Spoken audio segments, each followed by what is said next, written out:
Voltamos desvendando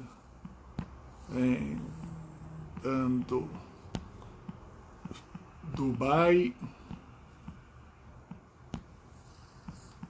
segunda parte. Estamos voltando, estou só colocando aqui o comentário da entrevista. Fixar aqui. Pronto, o Roberto já entrou, já vou chamar. Aí a gente já começa essa segunda parte. Deu para pegar pauta. E em breve também a gente vai fazer um com ele sobre Teatro pelo Mundo, as experiências dele. Voltei. Pronto, voltamos. Voltamos. Esperar os povos entrar aí. Oi, mãe, de volta. Vamos Oi, esperar. linda, tudo bem? Que já A mãe tá esperta agora, aprendeu a usar o Instagram. o meu povo também já tá acompanhando. O pessoal que está entrando pode avisar, tem essa setinha aí embaixo, mandem para os contatos para eles acompanharem o nosso bate-papo ao vivo, põem esses corações. E a primeira parte da entrevista aqui do Desvendando Dubai já está divulgada, já está para vocês verem. No nosso IGTV tem uma série de entrevistas, série de matérias, não sei como é que chama o nome disso, eu descobri agora que você pode fazer série. Tem a série do Opinião de Peso pelo Mundo, que o Roberto falou sobre a primeira parte do morar em Dubai, né? E tem outra série de outras matérias, e agora essa daqui vai ficar na série Desvendando, tá? Então, para quem quiser, depois desvendando ou na parte inicial da postagem do Opinião de Peso, tá lá a primeira parte da conversa. Quando a gente acabar essa, a gente já posta essa segunda parte também. Aproveitar e mandar um oi para Maia, que acabou de acessar isso daqui. Ela tá em Auckland, na Nova Zelândia. Eu acho que não tem ninguém mais longe de vocês aí do Brasil do que ela. Então, oi, Maia. Fica por aí. Você está com 7 horas a mais, ou seja, para você já é meia-noite, você já está no dia de amanhã. Ela já está no futuro também. Ela fala quando ela assiste do futuro, ela. Me fala como é que é isso, porque as perguntas, as piadinhas devem ser incríveis, né? Nossa, você já está na segunda-feira, o que aconteceu? Acabou o mundo, você descobriu o número da Mega Sena. Fora que, tipo, apesar de eu ter muitos amigos aqui, a maior parte dos meus amigos ainda está no Brasil. Então, para conversar com as pessoas, gente, olha, juro, eu continuo gostando de vocês, mas é que às vezes é difícil, né? Porque para eu esperar uma pessoa acordar, aqui já é de tarde. Para eu esperar alguém acordar na quarentena, eu já tô indo dormir, sabe? Então, não acontece, gente. Não acontece. É muita diferença. E para mim ainda é pior, porque às vezes eu tô falando com as pessoas do Japão, da Austrália, sabe? Oi, tudo bem? Eu tô acordando agora, porque não sei nem quem sou eu. Fala comigo daqui a meia hora, né? Então, para Maia já deve estar, ou seja, 12 horas na nossa frente, né? A gente está aqui 5 da tarde e ela já está às 5 horas da manhã.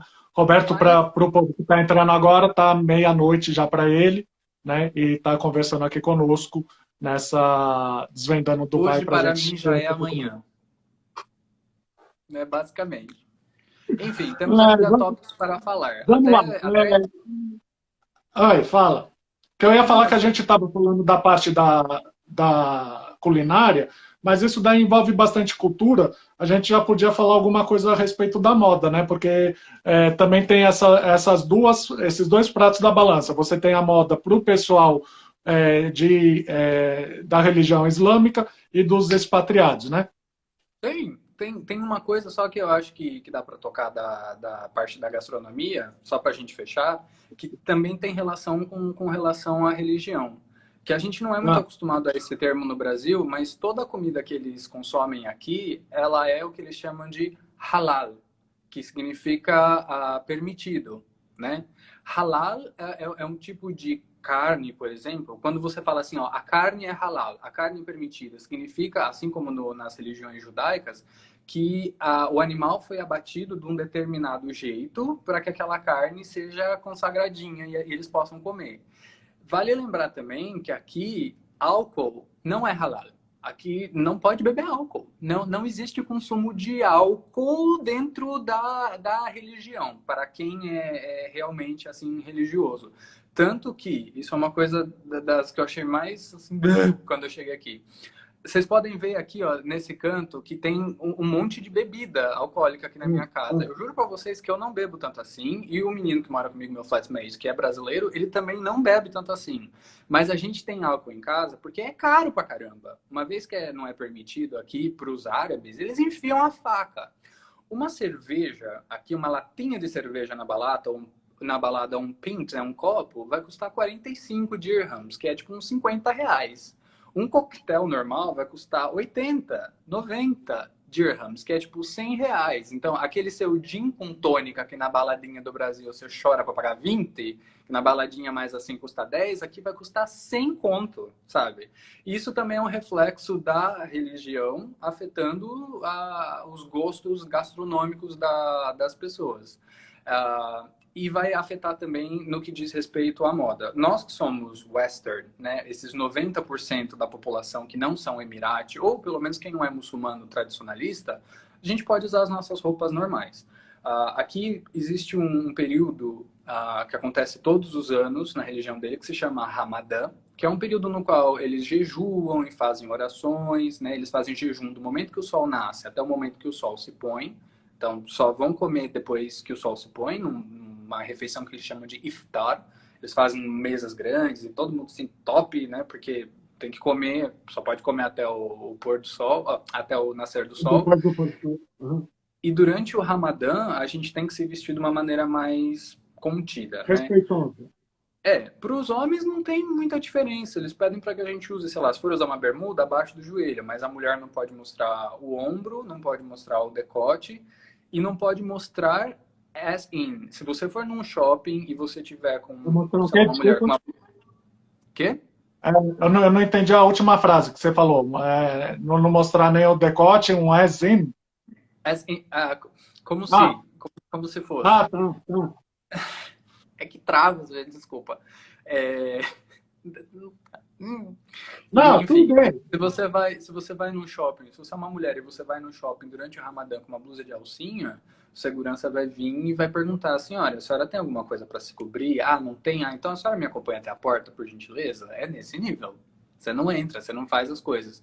E durante o Ramadã, a gente não pode, por exemplo, andar com garrafa d'água, nenhum tipo de comida, amostra, eu não posso beber água na rua. Eles falam pra gente nem mascar chiclete. Eu nunca vi ninguém sendo, né, contrariado porque tava mascando chiclete na rua durante o Ramadã, mas essa é a recomendação que a gente tem, mesmo porque na empresa onde eu trabalho, quando nós entramos, nós meio que tivemos uma aula sobre a cultura daqui. Anualmente a gente tem que fazer uma atividade, um e-learning, né, falando sobre a cultura deles no Ramadã para se localizar. E aí vindo... O Ramadã acontece qual mês? É um mês fixo ou cada ano é diferente? É diferente. É meio que nem a Páscoa, sabe? Então, o ano deles, eu acho que tem uma contagem um pouco diferente, né? O calendário deles é meio lunar.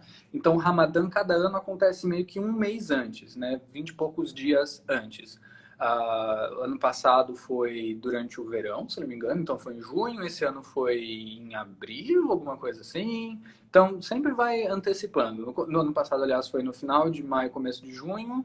Esse ano foi de abril para maio, é mais ou menos assim, né? Cada ano é uma coisa diferente.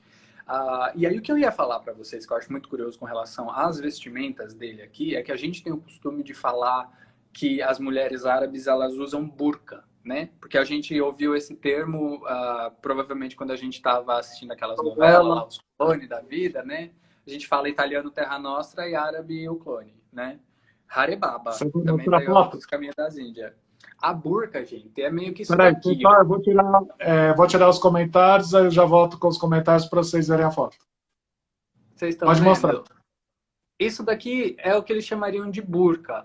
A burca costuma ser uma peça de pano só, que só tem uma aberturinha pro olho. Geralmente não é nem que nem essa da foto que eu mostrei. Ela parece assim um tule, sabe? Que é todo bem fechadinho, que é pra você não conseguir ver nada, neca de Kitipiriba. Cada país árabe diferente vai ter uma tradição diferente de acordo com relação às roupas, de acordo com se eles são mais extremistas ou menos extremistas. Lembra que a gente estava falando no vídeo anterior sobre sunitas e xiitas? Os xiitas, mais extremistas, né? E os sunitas mais moderados. Então, de acordo com a maioria deles, vai ter um tipo de roupa ou outro. A burca é mais tradicional na Arábia Saudita, que é um país vizinho daqui, onde eles são bem ferrenhos com relação aos preceitos muçulmanos. Aqui, o que eles usam é a abaia, que é essa daqui. Vamos para a foto. Pode deixar sem os comentários por um tempinho, porque tem várias fotos. E aí vocês escrevem os comentários aí, ó. Dá para ver? Essa moça, ela tá usando uma abaia, que parece como se fosse um roupão de um tecido mais fino, geralmente preto, que a mulher põe por cima de tudo. Essa moça que tá aí, ela é uma Emirati. Ela tá usando a abaia dela aberta na frente, então você consegue ver que ela tem uma roupa por baixo. E as moças daqui, as Emirati, elas geralmente usam um lencinho no cabelo e elas mostram assim os 2 dedinhos de cabelo. Porque aqui elas são mais liberalzinhas, sabe? Aqui é uma sociedade um pouco menos extremista. O objetivo da roupa deles, dentro da religião deles, é que as moças, e os homens também, isso que é até curioso, vamos falar, porque os homens também têm uma roupa tradicional. Eles sejam modestos e conservadores, principalmente modestos. Tudo bem que não faz muito sentido, porque por baixo da roupa modesta de cima, elas estão usando Louis Vuitton, Gucci, Dolce & Gabbana, né? Mas essa é a ideia. Todas as marcas. E as moças árabes, elas só têm que usar essas roupas de se cobrir quando elas estão na presença de homens que não façam parte da família delas. Então, se elas saírem em público, elas têm que se cobrir. De uma maneira geral, elas não se cobrem, pelo menos no preceito religioso, elas não se cobrem para se guardar para o marido. Isso é uma ideia cultural. Na cultura árabe, a mulher se cobre para se proteger, para se guardar sua beleza para o marido. No aspecto religioso, a mulher se cobre como um ato de penitência voluntária para Deus. É a mesma coisa que, sei lá, sabe aqueles povos que se chicoteia?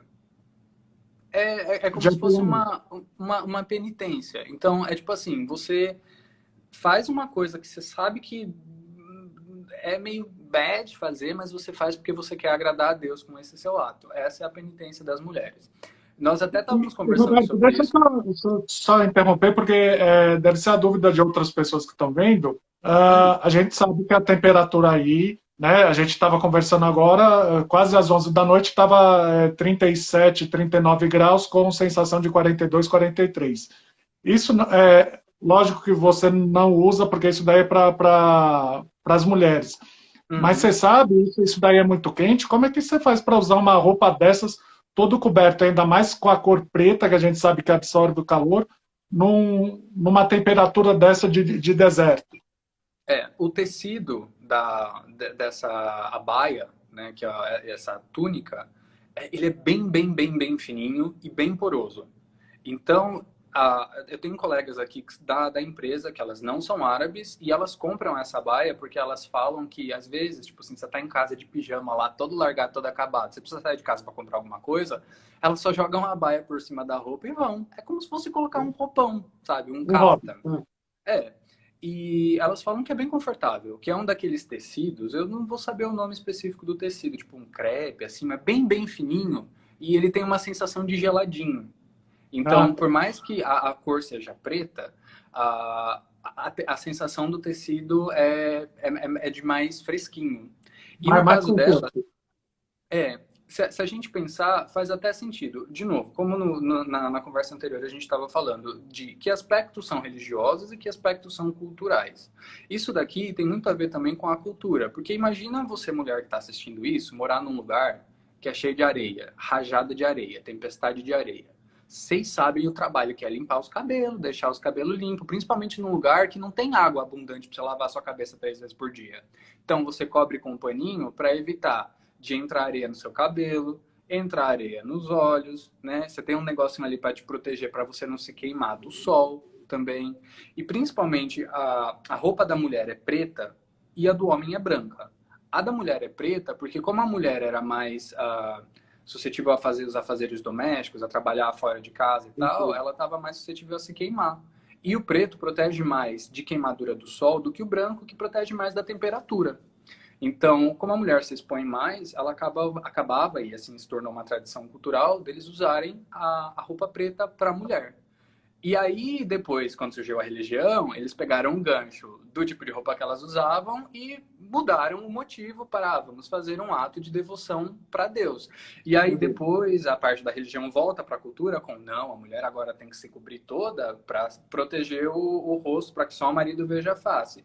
E hoje em dia, existem países onde isso é tão extremista, como na Arábia Saudita, o país que eu citei aqui do lado, que a mulher tem que usar luva também. Ela usa meia, ela usa luva.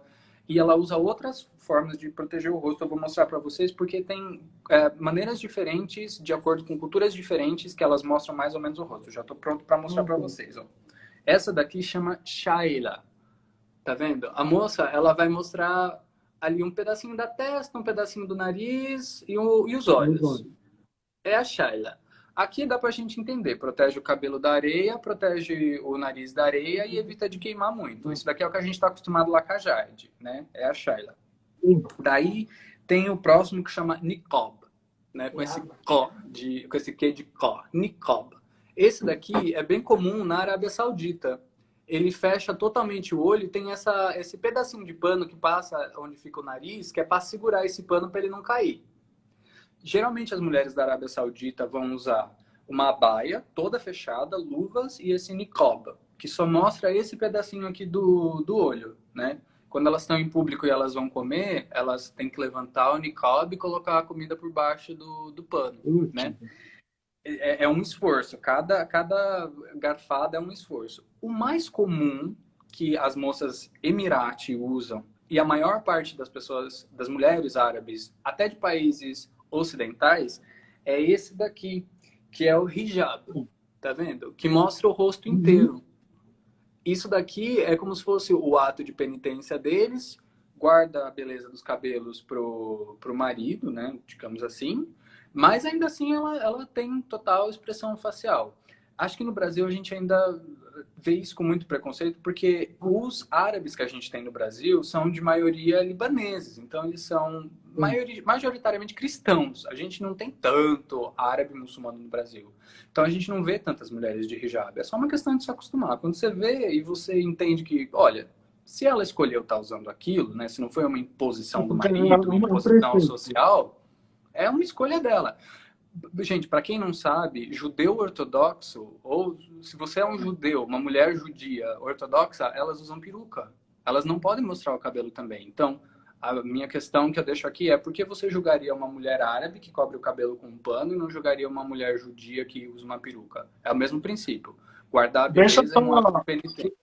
Só ir um pouco mais além, é aquela coisa, quando você também visita alguns mosteiros na Itália, né? Você não pode entrar, homem não pode entrar de bermuda, mulher não pode entrar com a costa descoberta, e até por volta de 1800, né, 1880, já no Primeiro Império, essas coisas, a mulher não era para ser vista, a mulher ficava dentro de casa, né? As pessoas que saíam eram só os homens, quando para a mulher ia sair, tinha que sair acompanhada do marido, do irmão. Então é uma coisa cultural que basicamente a gente também viveu, né? Só que a gente foi abandonando por causa da nossa cultura. O povo árabe, o povo muçulmano islâmico manteve essa cultura e ainda continua, né, obedecendo muito mais por um preceito, por uma crença, do que por uma imposição, né? A gente não precisa ir nem tão longe, assim, em tempo. A minha mãe mesmo cita de que quando ela era criança, quando elas iam para a igreja católica, apostólica, romana, elas tinham que cobrir a cabeça, né? A mulher não tinha que se cobrir na rua, andar com a cabeça coberta na rua, mas dentro da igreja ela tinha que andar com a cabeça coberta. A diferença é que aqui, como nessa cultura, a religião e a vida cotidiana social se misturam muito mais, as coisas se misturam também. Ela acaba andando com a cabeça coberta no dia a dia. Queria mostrar um outro para vocês aqui. Eu tenho mais 3 imagens, tá? Essa daqui é muito legal e esse daqui é um troço que é tradicional daqui dos Emirados e dessa parte do mundo. Esse daqui chama batula, tá vendo? Então a mulher que está usando o hijab, que é aquele que deixa o rosto à mostra, ela coloca esse negócio que geralmente era feito de couro de carneiro revestido de algum material brilhante. Isso daqui é só uma marca meio que tribal mesmo. Não tem, assim, muita utilidade. É só uma marca tribal regional.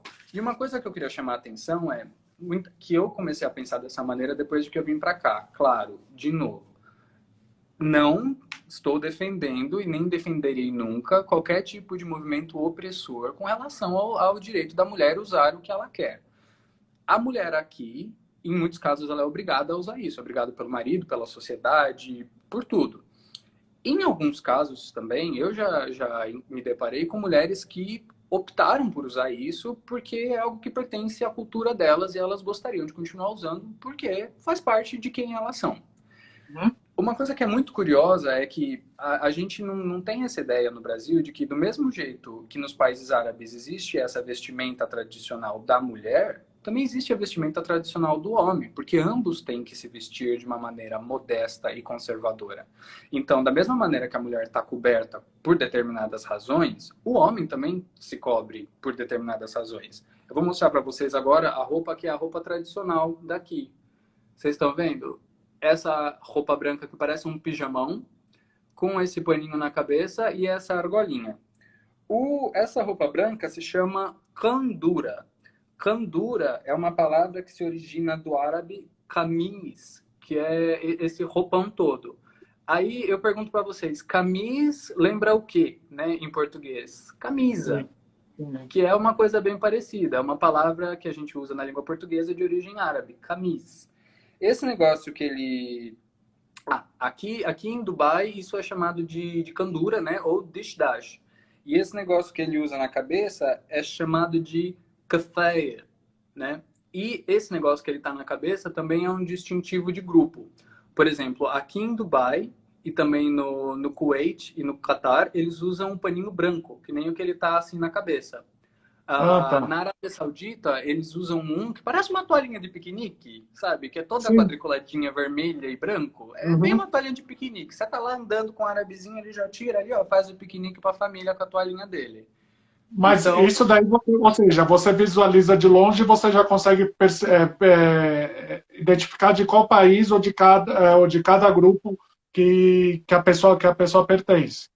sim, nessa foto aqui, por exemplo, ele tá usando a roupa daqui de Dubai, mas essa não é a roupa de Dubai. Essa daqui é a roupa do Catar, porque tem uma gola. No de Dubai não tem gola. Então você olha para eles e você fala, tem gola? Tá, Pois se tem é, gola pode ser identifica. desse ou desse lugar.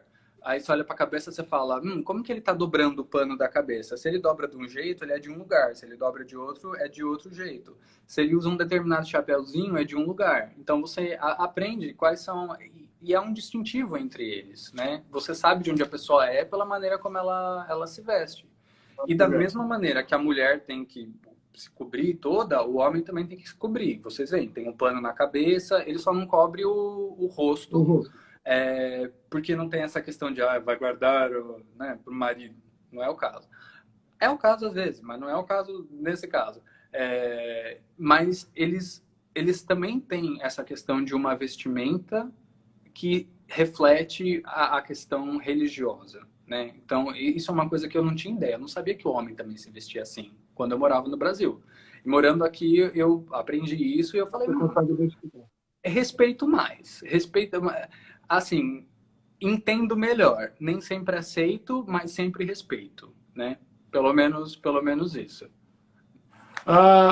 Eu vou já pular um pouquinho de assunto, porque já estamos a 25 minutos e a gente ainda tem essa parte cultural que tem algumas perguntas. Então, eu vou fazer algumas perguntas e aí a gente já fala. Primeiro, Matheus Paixão, e vou juntar junto com a pergunta do Chico Brum Real. Eles perguntam o que você mais gosta de fazer no seu tempo livre, no seu tempo de descanso, e o que você ouve aí. Basicamente, aí eu já complemento. Como é que é a Que eu música ouço de de Dubai? Tem música ou grupo que eu ouço aí de uma maneira geral? Porque de eu posso música. responder isso. De música. De música. Tá, se você quiser voltar as perguntas aí para ver se tem mais alguém fazendo pergunta. Agora, pessoal, estou voltando nos comentários. Pronto. Olha, no meu tempo livre aqui, eu geralmente ou tô na janela da minha casa lendo, que é um lugar que eu gosto muito. Eu tenho um canto, uma janela de leitura, que eu já tinha falado pra você antes, eu sou meio nerd, né? Eu não tenho nada a fazer, eu vou ler. Ou então, eu tô sofrendo para aprender a tocar piano, que tá aqui. ou eu tô massacrando os meus vizinhos e cantando, né? Que eu sou conhecido aqui no meu prédio como o louquinho que canta música clássica, né? Eu acho que eu te falei dessa história da minha Não, vizinha. Ai, gente. A gente tem um grupo aqui no prédio, né? Dos moradores do prédio. Aí um dia uma menina publicou um não, espera vídeo aí, assim. calma aí. Você contou isso daqui para mim. Esse prédio é para quem? Quem que mora nesse prédio? Ah, esse prédio, eu moro num prédio onde só comissários de bordo moram. Comissários, pilotos e o pessoal da gerência da empresa onde eu trabalho, né? Então é um prédio exclusivo para comissários de bordos. E aí a gente tem um grupo, né, do pessoal do prédio. Você precisa de uma xícara de açúcar, né, de uma garrafa de vodka, você vai lá e pede. E daí uma menina publicou assim um vídeo de uma voz bem assim abafada no fundo de uma pessoa cantando e ela fez um comentário, ela falou: gente, sou eu ou tem um tenor nos encanamentos do Ticon, que é o nome do prédio onde eu moro. Aí eu só, né, tipo, lá, não tô aqui. Porque é isso, gente, é a minha reputação. É isso que eu fico fazendo nos meus dias de folga, eu fico cantando e atormentando os vizinhos. Com relação ao que eu ouço, eu sou bem eclético. Eu ouço de Anitta até música clássica, mas eu ouço mais música clássica. Eu gosto bastante de música clássica, eu tenho ouvido bastante ópera ultimamente, que eu não sei porque a gente vai ficando velho e a gente começa a gostar dessas coisas, né, gente? A gente entende porque é a terceira idade que vai nas matinê da ópera, E né? agora também Tô musical, chegando. né? É. Ah, eu também ouço muita trilha sonora de musical. Muita trilha sonora de musical. Se você pegar, assim, a minha playlist da academia é trilha sonora de musical. Quando eu acordo, é trilha sonora de musical. Vou fazer um bolo, eu tô ouvindo Waitress, entendeu? Eu tô correndo na rua, sei lá, eu tô ouvindo alguma coisa. Tô andando de patins, tô ouvindo Starlight Express. É bem assim. Sim, Aline, eu ouço a Anitta. Eu ouço ali, Anitta, Pablo Vittar, conheço várias pessoas. Porque mesmo quando a gente decide não gostar de alguém, a gente tem que dar uma chance, né? Eu vi. Não pode falar que não gosta se você não experimentou, se não ouviu. Exato. Você vem me falar que você não gosta de música clássica, cite 10. Você me cita 10 música clássica, aí você pode falar pra mim que você não gostou das 10. Eu falo, ok, tudo bem, você tentou bastante. Agora, eu vi um pedacinho daquela musiquinha do Gás e não gostei, por favor. Volta pra fila e ouve mais. Ô, Roberto, vamos entrar nessa parte cultural, que eu lembro que alguém fez uma pergunta naquele outro vídeo. Sim. É, a gente tem uma série de coisas que a gente pode falar. Uhum. Vamos falar primeiro. Como é que o povo, os Emirates, que é o povo que é daí, que tem a cultura islâmica, essas coisas, o que é o lazer deles? Explica pra gente. Primeiro a gente tem que voltar e entender que aqui é um país muçulmano. Dentro da religião deles, não é permitido fazer representações de coisas que foram criadas por Allah, por Deus, certo? Então, tecnicamente, pintura de temas humanos não pode, fotografia não pode, teatro não pode, né? Então, dentro do que pode, pode música, pode escultura que não seja humana, pode pintura que não seja humana. Eles Tem bastante fazem. de caligrafia, né? A que você estava me falando. Exato. Uma das coisas que eles mais fazem aqui é justamente a caligrafia. E eles fazem, justamente como eles não podem fazer nada que seja humana, nada animado, eles têm muita pintura geométrica. Vocês estão vendo esse quadro aqui atrás? Que é meio que um monte de pontinho nos troços geométricos. É tipo isso. É o tipo de arte que eles fazem aqui, porque não pode ser uma coisa que represente a natureza, já que representar a natureza é um pecado, porque só quem cria as coisas na natureza é Deus. Cadê? Dito isso, a gente tem que se lembrar que o pessoal daqui de Dubai, os árabes daqui de Dubai, eles são moderados. Então, mesmo que a religião fale não pode, eles meio que dão ali o deles e eles fazem.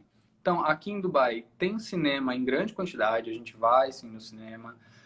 Tem alguns teatros, né? Tem aqui shows permanentes, tem um monte de coisa, só muda o público de cada coisa diferente. No cinema, por exemplo, aqui existe muita censura. Então, teve filmes que eu me recusei a ir assistir no cinema porque ia ter cena cortada, porque as cenas eram contra o conceito religioso, né?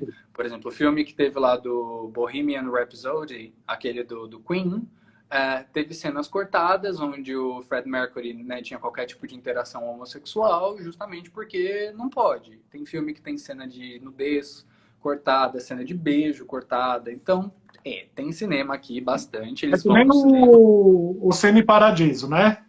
Aquele filme também, que o padre ficava lá chacoalhando o sininho e que o projecionista ficava cortando o filme, né?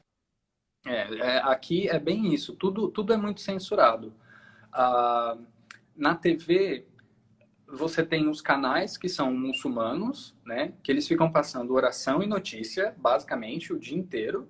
E você tem os canais que são árabes. Aí tem uma distinção entre o que é árabe e o que é muçulmano. O canal árabe é um canal onde a programação, a língua é árabe. E aí nesses canais vão ter programas que são cópias de programa... Que nem a nossa TV, sabe? Cópia de programa dos Estados Unidos, cópia de programa inglês e assim por diante. E também vão ter os canais que são as reproduções dos canais ocidentais, né? Vai ter a BBC, vai ter... Pensa no canal aí, provavelmente vai ter aqui Por na causa TV dos por assinatura. moradores, dos 90% da população que é de outro país. Exato. Aqui, eles também têm dois estilos de dança que são comuns deles, né? Que são tradicionais deles. Aí eu vou mostrar um para vocês porque esse é bem curiosinho. Lá vem foto, Rodrigo. Mas agora é Já só uma tirei. foto, tá? Vai para É mostrar. essa dancinha aqui, ó. Vocês estão vendo esse monte de fantasminha aí alinhado, né? Eles estão segurando uma coisinha.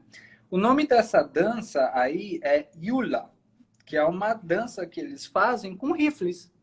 Tá vendo a idade das crianças? Com os rifles na Aham, mão? Na verdade, é. isso não é um rifle que eles têm, né? É uma reprodução de madeira e metal, mas era para ser um rifle, né? Isso daqui surge como uma variante de uma dança que eles têm aqui que se chama Rathar, que é uma dança tradicional que eles faziam com os cajados, né? Já que como eles criavam cabra, povo criador de cabra, tinha uns cajadinhos lá para dar umas petelecadas Uhum. nas cabras. E aí eles tinham umas danças onde eles quase entram num transe de tanto que eles repetem o movimento. Eles literalmente ficam fazendo esse movimento, assim, para frente e para trás, com umas batidas de tambor. Esse é o Rathha. E aí depois eles criaram o Yula, que é uma dança de celebração às vitórias deles nas batalhas. Então você tem um rifle e você fica dançando com o seu rifle.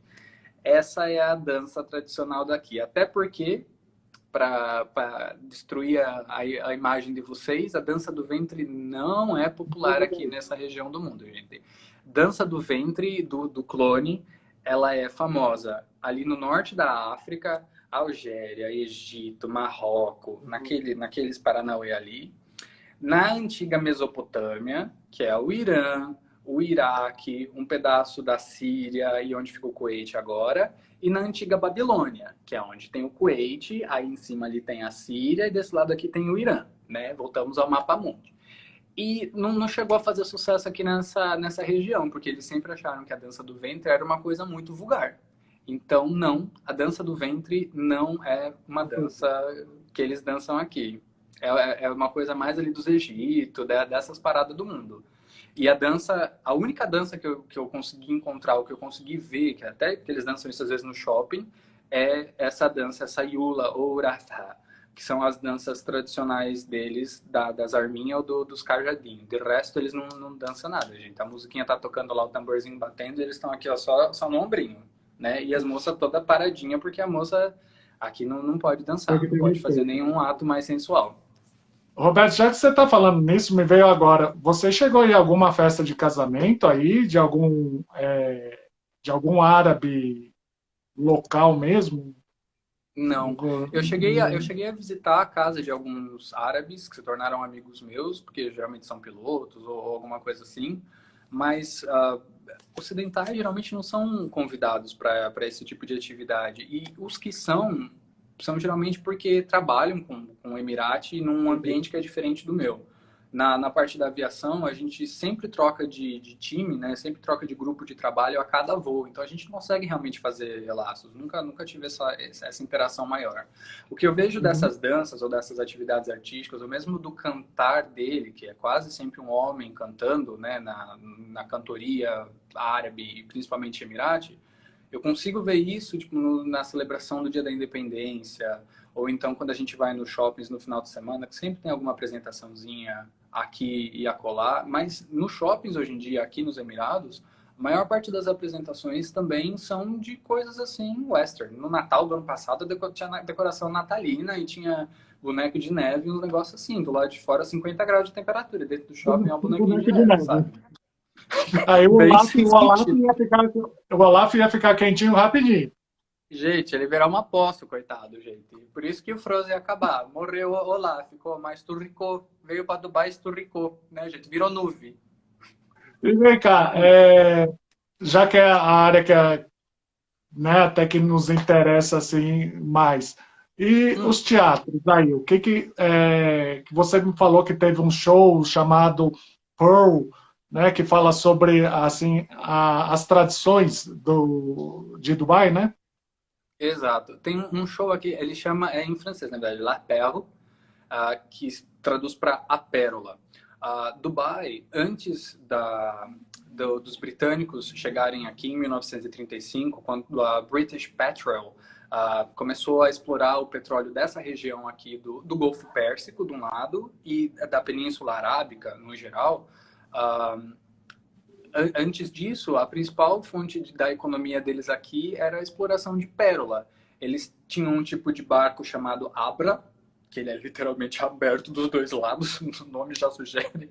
E os Emirates, eles pulavam das Abras sem nenhum visor, sem nenhum respirador, sem nada, mergulhava lá no mar, a profundidades de 10, 12 metros, e caçavam pérolas. E aí tem esse show, hoje em dia aqui em Dubai, que chama La Perle. É um show que foi desenvolvido pelo Dragoni, que é um diretor super famoso nos shows de Las Vegas, né? Esse tipo de show meio Cirque du Soleil, super performático. E esse show tá em cartaz aqui em Dubai, olha, acho que há mais de 5 anos já. E tem, tipo, 2, 3 sessões por dia. Eu já assisti esse show algumas vezes. É um show interessante. É um Cirque du Soleil da vida, assim, sabe? Porque tem uma parte que é circo mesmo, né? Bola de coisa com motocicleta dentro, bem circense mesmo. E só que para mim foi cansativo. Foi bem cansativo. O povo corre, viu? É uma correria. Acontece uma coisa e o povo corre, corre, corre, corre. Aí tem uma outra coisinha e o povo corre, corre, corre, corre. E é um show que, apesar dele ter esse nome de La Perla, ele não reflete muito nada tradicional de Dubai. Talvez ele reflita justamente essa tendência de Dubai a abraçar a cultura do mundo inteiro e refletir alguma coisa deles. É um show fixo. Aqui em Dubai também tem o Dubai Opera House, que é uma casa de espetáculos recente, né? Ela abriu recentemente, acho que menos de 4 anos, que é onde os musicais geralmente ficam em cartaz. Né? Perdão? É aquele teatro que você mostrou, né? Que tem não sei quantos andares, né? Você tem as galerias e vai subindo, né? É um teatro aqui que a arquitetura dele por fora, sabe aquele Octávio Café que tem na Faria Lima? Pega o Octávio Café e faz ele bem grandão. É a mesma arquitetura. Eu olho para aquilo e falo, gente, vamos tomar um café na ópera. E aqui tem os espetáculos hoje em dia. Então, para o pessoal que não sabe, é só procurar o Otávio Café, mas é algo tipo estilo moderno, né? Um caixotão, assim, é um chapéu. Então é uma coisa maior. Mas entrem no Instagram do Roberto, deve estar lá ainda, né? Roberto Donadelli, aí vocês podem ver, né? Ele lá dentro desse teatro, assim, é maravilhoso, lindo, né? Mas entra depois da live. Assim. Fica aí Oi? agora, entra depois. Fica aí agora, entra depois. Pessoal, sim. Vai entrar depois. Entra depois no meu Instagram. Fica aí agora, tá bom? Sim. Aí do Dubai Opera House é o lugar onde geralmente acontecem as apresentações dos musicais. Aqui eu já assisti um musical indiano, já assisti Monty Python's Pamela. Esse ano eu assisti o Fantasma da Ópera, inclusive no dia que a Clara Verdier estava fazendo Christine, a brasileira Clara Verdier, né? Muitas apresentações de dança, assisti aos shows da Lea Salonga, para quem gosta de Lea Salonga, a Kim original do Miss Saigon, que também fez Allegiance e Once in This Island, in That Island, in This Island, whatever island. E ela também foi a voz original da Mulan. Da Mulan ou da Jasmine? Ou das duas? Não, Jasmine? Ela foi a voz original de alguém da Não, Disney, ela é a voz de princesa. não, Foi da Jasmine. Que teve a comemoração dos 25 anos, ela e o outro com os dois novos que fizeram. Isso. Assisti o show dela, enfim, e é uma casa de óperas. Eu assisti algumas óperas lá também. É uma casa ok.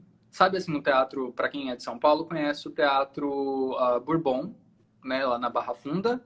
É tipo aquele teatro. Então, não é uma casa de ópera aconchegante como uma casa de ópera normal, mas é um teatro bem bacana.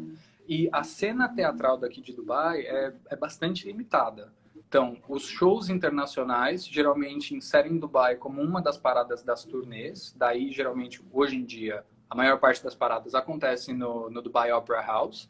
Antigamente, elas aconteciam no World Trade Center, que é um lugar que parece, sabe, tipo, um galpão de exposições, onde eles montavam e adaptavam um teatro. Lá eu assisti Grease, assisti Mary Poppins, assisti um monte de coisa no passado. Não era a mesma coisa, não era um teatro, mas era o que tinha para hoje em Dubai, né? Fora isso, existem alguns teatros menores que são uma tentativa de teatro de experimentação, né? Como o Courtyard Playhouse daqui de Dubai, e tem um outro, como chama? Medina Theatre. Então, esses dois teatros são mais teatros experimentais. Eu me lembro que quando eu vim para cá, eu também cheguei a assistir algumas apresentações de espetáculos de algumas escolas de teatro musical daqui, mas as escolas de teatro musical daqui, as pessoas geralmente só fazem aula enquanto são jovens ou crianças, até por uma questão religiosa. A maior parte das meninas, quando elas ficam menstruadas, por uma idade entre 13 e 16 anos, elas têm que começar a usar o lencinho e elas são separadas dos meninos. Aqui, inclusive, tem escola que é só de menino e escola que é só de menina. E geralmente as escolas internacionais, principalmente para o pessoal ocidental, é que inclui meninos e meninas. Então, a cena teatral aqui não é tão variada e a questão de aulas, de atividades artísticas para adulto, por exemplo, para mim, é muito limitada. Eu faço as minhas aulas em 3 escolas diferentes porque eu sou bem persistente em ir nelas, elas são bem longe da minha casa, porque a maior parte das escolas, inclusive escolas que são especializadas em teatro musical aqui, como tem uma que chama Diverse, ela atende um público de 7 a 16 anos de idade. Então, aí você tá depois lá. disso, você precisa se profissionalizar e como faz. Ele está perguntando se tem balada aqui. Tem balada, tem um monte de balada. É cheio de balada. Porém, a balada em Dubai acaba às 3 horas da manhã. Fala sobre isso. A balada aqui acaba às 3 horas da manhã. Lembra, a bebida aqui é muito cara, né? E às 3 horas da manhã liga a luz e você vai embora. E aí você toca pro after party. Eu geralmente não vou em balada aqui porque eu sou um velho muito cansado e fico em casa lendo, gente. Eu leio e fico assistindo novela e fico ouvindo ópera. Olha que pessoa que sou eu para ir na balada. Calma aí. Agora a gente vai falar até o tema de uma outra live que a gente vai fazer. Mas também é aquela coisa, por você ser comissário, você passeia, você vai para vários países do mundo onde aí você começa a curtir a vida local, né? Você está numa Tailândia, você está em Londres, você está numa Nova York, ou até mesmo quando você vem de férias para aqui, aí você não fica dentro de casa lendo, ouvindo ópera, aí você vai aproveitar a vida local que, né, naqueles 2, 3, 4 dias que você tem, né? E não vem falar que não, porque quando você vem aqui para São Paulo, eu vejo que você emenda um teatro atrás do outro, você vai lá para Londres, você vai nas peças, você vai na Tailândia, aí você mostra como é que é a vida na cidade, a massagem, né? Lá na China, não sei aonde que você já tem seus restaurantes das comidas típicas. Então é aquela coisa, você chega em casa, você está em casa para descansar mesmo. Então, aqui em Dubai, hoje em dia eu faço menos até do que o pouco que eu fazia no começo, porque eu já não tenho muito mais paciência, que é muito quente, é muito extenuante pensar em fazer as coisas. E no mais, é uma cultura muito diferente. E não é um tipo de cultura que é convidativa, é uma cultura comercial, é bastante comercial. Então, você vai ter aquele lugar que você vai, que o foco é você entrar e comprar aquilo, e consumir aquilo, e assistir aquilo, e ir embora. Não é uma coisa tipo assim, você vai para observar a reminiscência de uma cultura que se desenvolveu Até porque, de novo, Dubai surge em 1833 e os Emirados em 1971. Nem tem tanta história.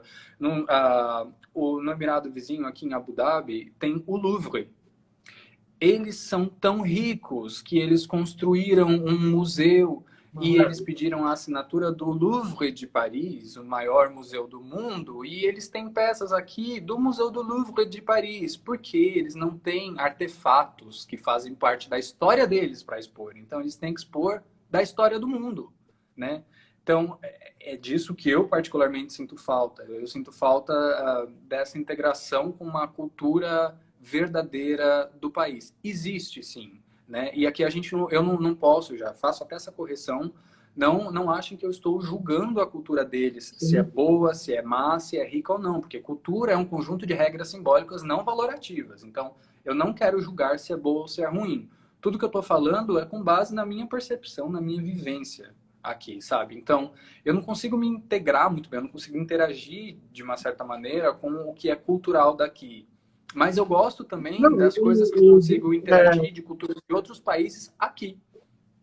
Sim, porque até te interrompendo, mas é aquilo, em momento algum, né, a gente falou nada disso, e é aquela coisa, a gente não pode esquecer, né, que aí, digamos, é um lugar turístico. Então, para turista, né, você vai para ficar 3, 4, 5, uma semana no máximo, e aí você volta. Então, as atrações não têm uma certa rotatividade, você não tem uma certa rotatividade para o povo local, né, que seriam vocês os expatriados.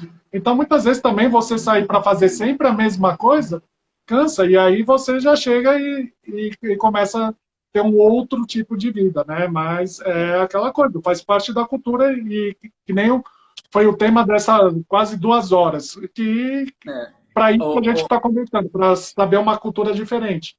As pessoas, geralmente, quando elas vêm aqui, quase todo mundo que vem visita, volta para o lugar de origem falando, nossa, você viu que tinha um ponto de ônibus com ar-condicionado? Mas as pessoas não sabem que o ponto de ônibus com ar-condicionado é só na rota turística. Aqui do lado de casa, que é um bairro bom, o ponto de ônibus não tem ar-condicionado, porque não é um bairro turístico, sabe? Eu não estou aqui do lado do Burj Khalifa, do Burj Al Arab, desses pontos turísticos. Aliás, vamos mostrar o Burj Khalifa e o Burj Al Arab, já emendar com a arquitetura, porque nós temos 3 minutos para falar dessas coisas, responder as dúvidas das pessoas, e eu tinha uma listinha de curiosidades aqui para a gente terminar. 3 minutos, vamos lá! Vamos fazer o louco do balão aqui, o padre do balão retorna. Ó, vocês já devem ter visto esse lugar aqui, que é o Burj Khalifa, né? É o maior prédio do mundo, tem mais de 1.000 metros de altura. E para mim é o maior para-raio do mundo. Não parece um para-raio esse negócio, gente? Aí ali, aqui embaixo, ó, tem um show das fontes, o maior show de fontes do mundo. Dubai é cheio das coisas, o maior do mundo. É o maior prédio do mundo. Aqui embaixo fica o maior shopping do mundo, com o maior show de fontes do mundo. No Gold Souk, que é o maior mercado de ouro do mundo, tem o maior anel do mundo. Então é assim que eles chamam as pessoas. Também em toda a Arábia. Falando em Arábia, esse daqui é o Burj Al Arab, que vocês já devem ter ouvido falar, talvez. É aquele prédio, um hotel, que tem um formato de vela de barco. Ele é o único hotel 7 estrelas do mundo, se não me engano. Não tenho ideia do que vai ter num hotel 7 estrelas. Se você sabe, me diga. Deixa eu voltar aos comentários. Mas fala lá do café que você foi tomar. Do café lá do negócio? Nem merece comentário. Aquele café lá era para ser uma experiência... Era para ser uma experiência local, mas... Né, eles só colocaram uma almofada no chão e falaram que era um lugar árabe. Quando vão te visitar, o que é a coisa que você não pode deixar de mostrar? Porque já tá na memória do pessoal que vai aí te ver. Espera aí, calma aí. Ou seja, é o ponto turístico que é obrigatória a visitação. Mesmo porque ele fica aqui pertinho da minha casa, né? Burj, vocês ouviram falar, né? Burj Khalifa, Burj Al Arab. Burj significa prédio. Burj Al Arab é o prédio dos árabes. Burj Khalifa, Khalifa é o nome do sheik lá de Abu Dhabi. O nome dele é Khalifa bin Zayed. Zayed é o nome da família dona de Abu Dhabi. E aí, quando eles estavam construindo aqui o Burj Khalifa, acabou o dinheiro do pessoal daqui dos Maktoum de Dubai. Eles pediram um empréstimo lá para Abu Dhabi, e aí Abu Dhabi emprestou, e aí de brinde saiu o nome do prédio, né, gente? É a vida, é como funciona essa brincadeira. Tem mais uma imagem que eu queria mostrar para vocês, daqui de Dubai. Que é uma imagem muito legal. Só tira aí o negocinho para eu mostrar. É essa imagem aqui, ó. Vocês estão vendo isso? Isso daqui é Dubai também. Só que isso daqui, esse cubículo com 3 beliches e um monte de gente amontoada dentro, é o lugar onde o pessoal que constrói esses prédios maravilhosos dessa Dubai turística que a gente vê, mora. São cubículos, geralmente habitadas por 6 a 8 pessoas, sem ar-condicionado, num país que no verão chega a fazer 52 graus com temperatura, com sensação térmica de 58, né? O seu forno pré-aquece essa temperatura, e essas pessoas moram dentro desses cubículos porque esse é um outro lado da realidade do país que os turistas não vão ver, né? Esse é o lado escondido. Então, para construir e erigir esses prédios maravilhosos, esse hotel de 7 estrelas, você mantém seres humanos naquelas condições. Eu queria mostrar essa imagem porque, como a gente está falando de cultura, eu não quero que vocês terminem. Sim, mas o que eu ia falar são essas pessoas que estavam voltando no voo que você fez, né? Por perderem o emprego e que voltaram para os seus países. Imigrantes indianos e paquistaneses. Existe quase uma lenda, mas eu sinceramente não duvido, até por isso compartilho com vocês, de que durante a construção de muitos prédios daqui, quando muitos desses imigrantes morriam, o corpo deles não era trasladado de volta para casa, porque isso tem um custo muito alto, né? A empresa não ia pagar por isso. Então, muitos deles eram sepultados, às vezes, nas bases de alguns prédios. Era como se fossem concretados, junto com os prédios que eles estavam construindo, ou nas proximidades dos prédios, né? E esses acampamentos, né, esse lugar que eu acabei de mostrar para vocês, que é uma salinha cheia de gente, geralmente fica no meio do deserto. Né? Não fica na rota turística. Eu só estou falando isso para talvez mudar a percepção de vocês com relação a esse luxo todo desse lugar. Existe sim todo esse luxo, existe sim uma qualidade de vida, um estilo de vida, mas igual a quase todos os outros países do mundo, vai ter acesso a essa qualidade de vida e a esse estilo de vida luxuoso quem tem dinheiro. Quem tem dinheiro no Brasil vive tão seguro quanto quem tem dinheiro e mora aqui em Dubai. Aliás, falando em segurança, só citar para vocês uma curiosidade. Uma mulher aqui em Dubai, por exemplo, suponhamos, uma mulher aqui é violentada sexualmente. Sabe de quem é a culpa? Da mulher, porque ela fez sexo fora do casamento. Porque ela provavelmente estava usando uma roupa onde ela se expôs. Ela provavelmente estava consumindo bebida alcoólica numa festa. E tudo isso, como é punível de acordo com a religião, vai acabar debilitando a imagem dessa mulher. Eu já ia usar uma palavra que a gente não deve mais usar, porque a gente tem que ser politicamente correto. Eu já ia usar uma outra, né? Mas debilitar funciona. E então, assim, quando a gente fala segurança, porque aqui em Dubai ninguém é assaltado, gente. É assaltado. Outro dia mesmo, teve gente aqui que foi esfaqueadinho, sabe? Tá acontecendo sequestro hoje em dia. Eles sequestram as pessoas aqui e pedem resgate. Só que vocês ficam sabendo no Brasil? Alguém fica sabendo no mundo? Não. Porque a gente está num país que é uma monarquia absolutista. É quase uma ditadura. Então, os meios de mídia são todos do governo. Então, só sai para o mundo o que eles querem. Né? Eu gostaria de falar isso, já que a gente está falando de cultura, para que não ficasse a impressão que talvez alguns colegas meus que a gente vê nas redes sociais passam de olha aqui a minha bolsa da Chanel, voltando à bolsa da Chanel, tô aqui na frente do Burj Al Arab vivendo meu sonho. Sim, dá para viver o sonho aqui, dá para viver o sonho em muitos lugares. Aqui é um lugar muito bom, traz muitas oportunidades, é mais seguro do que o Brasil, mas também tem muitas outras desvantagens, muitos outros pontos negativos. Quer passar para as perguntas antes da gente terminar? Não, eu fiz basicamente, eu fiz as perguntas. Tá faltando 5 minutos. Eu só vou agradecer, você se despede. Pessoal, esse foi o nosso primeiro Desvendando. Quarta-feira a gente vai falar sobre a Broadway com a Miriam Spritzer. Falar essa parte cultural foi o que a gente conversou aqui com o Roberto. Então, agradecer a todo mundo que assistiu. Essa é a segunda parte. Primeira parte já está salva. Assim que a gente terminar aqui, já salvo essa daqui para vocês poderem ver. E só lembrando, a partir de amanhã a gente começa a falar com o elenco da primeira montagem, desculpa, a gente vai falar com o elenco da única montagem brasileira de Chorus Line, que foi em 1983. Já está no nosso post toda a agenda. E então é a partir de amanhã. Então, Roberto, agradecer você de novo por mais uma participação aqui no nosso canal. E a gente se vê em breve em alguma outra live.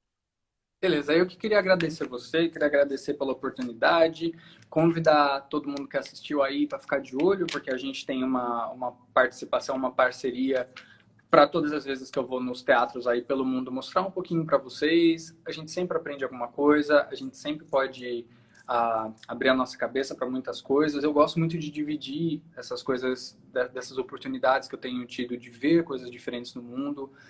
Falando de volta de uma coisa que a gente falou da live anterior, que o Brasil, a gente é um país meio isoladinho geograficamente, ali no cantinho esquerdo do mapa do mundo, né? Então é difícil para a gente, é caro visitar o mundo. E as informações, elas chegam para a gente no Brasil através dos filtros de quem trouxe a informação para a gente, geralmente os filtros norte-americanos ou de algum outro país europeu. Então, eu sugiro que vocês, se quiserem, se tiverem interesse, me sigam no Instagram, quem não segue ainda, para de repente ver as informações através de um outro filtro, talvez o meu filtro. Eu estou sempre falando sobre cultura, entretenimento. Se ficou alguma dúvida para vocês, me manda uma mensagem, a gente conversa. Eu, sempre que possível, converso com as pessoas para esclarecer dúvida, porque as informações, o conhecimento, a gente tem que dividir para multiplicar, sempre, né?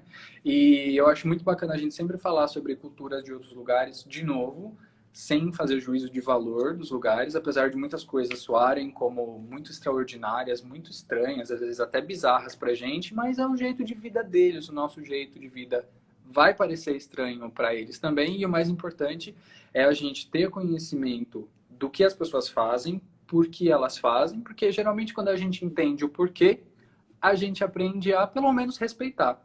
Se a gente não pode admirar aquilo, ou se a gente não pode querer fazer igual, a gente, pelo menos, respeita. E, da mesma maneira, para que a gente possa desenvolver um senso crítico para apontar coisas que, talvez, aqueles seres humanos daquela outra cultura possam analisar dentro da sua própria cultura e, quem sabe, mudar. É assim que a gente vai evoluindo como seres humanos. Então, é isso. Eu falo mais do que o Homem da Cobra. Muito obrigado para vocês que acompanharam. Muito obrigado para vocês que ficaram 2 horas me ouvindo falar, né? O padre lá com o balão indo embora aí, ó. Tem mais uma outra hora que já está salva. Então tem 3 horas para quem não assistiu. Puder revisar.